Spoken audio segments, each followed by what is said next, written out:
ഇരു കൈകളും ഒടിഞ്ഞ് 99 മുറിപ്പാടുകളും ഒടിഞ്ഞ വാരിയല്ലുകളും തകർന്ന ആന്തരാവയവങ്ങളുമായി അർഷിദ് എന്ന 18 മാസക്കാരൻ പൈതലിൻ്റെ ചേതനയേറ്റ ശരീരം നമ്മോട് പറയുന്നത് ഇതാണ്: അച്ഛനെന്ന വിളിക്ക് എല്ലാവരും അർഹനല്ല. അമ്മമാരെല്ലാം കവികൾ പാടിയത്ര ഭംഗിയുള്ളവരല്ല. കവിതകളുടെ കൂടെ കണക്കുകൾ കൂടി നോക്കണം. കണക്കിലുള്ളത് മാത്രം എടുത്താലും വർഷത്തിൽ രാജ്യത്ത് 1000-ഓളം കുഞ്ഞുങ്ങൾ സ്വന്തം വീടുകളിൽ കൊല്ലപ്പെടുന്നുണ്ട്. കൊന്നതധികവും മാതാപിതാക്കൾ തന്നെ. ലഹരി, പ്രണയം, കടം, രോഗം, ഇങ്ങനെ പല കാരണങ്ങളുണ്ടാവാം. ബൈബിളിൽ ഈശോ പറയുന്നുണ്ട്, വീട് പണിയുന്നവൻ അത് പൂർത്തിയാക്കാനാകുമോ എന്ന് കണക്ക് കൂട്ടി നോക്കണം, അല്ലാതെ പണി തുടങ്ങരുത്. യുദ്ധത്തിന് പോകുന്ന രാജാവ് പട ജയിക്കാനുള്ള ആൾബലമുണ്ടോ എന്ന് കണക്ക് കൂട്ടണം, ഇല്ലാതെ പട പുറപ്പെടരുത്.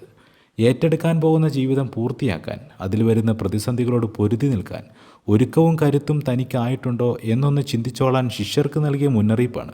ഒന്നുകൂടി പറഞ്ഞു, ഉറകെട്ട ഉപ്പാകരുത്. ഏറ്റെടുത്താൽ 100% അത് ജീവിക്കണം. എല്ലാ ജീവിതത്തിലും ഇങ്ങനെയാണ്.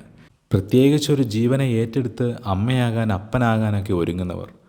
അവൻ്റെ ജീവിതം പണിതുയർത്താൻ, അവന് തുണ നിൽക്കാൻ, എതിർവരുന്ന തടസ്സങ്ങളിൽ അവരോടൊപ്പം നിന്നു പോരാടാൻ കരുത്തും ഒരുക്കവും തനിക്കുണ്ടോ എന്ന് 100 വട്ടം ചിന്തിക്കണം. ഇല്ലെങ്കിൽ വേണ്ട സഹായം തേടണം. ഉറകെട്ടാൽ പിന്നെ അത് ഉപ്പല്ല. കാവലാകാത്തവൻ അപ്പനല്ല. സ്നേഹിക്കാത്തവൾ അമ്മയല്ല.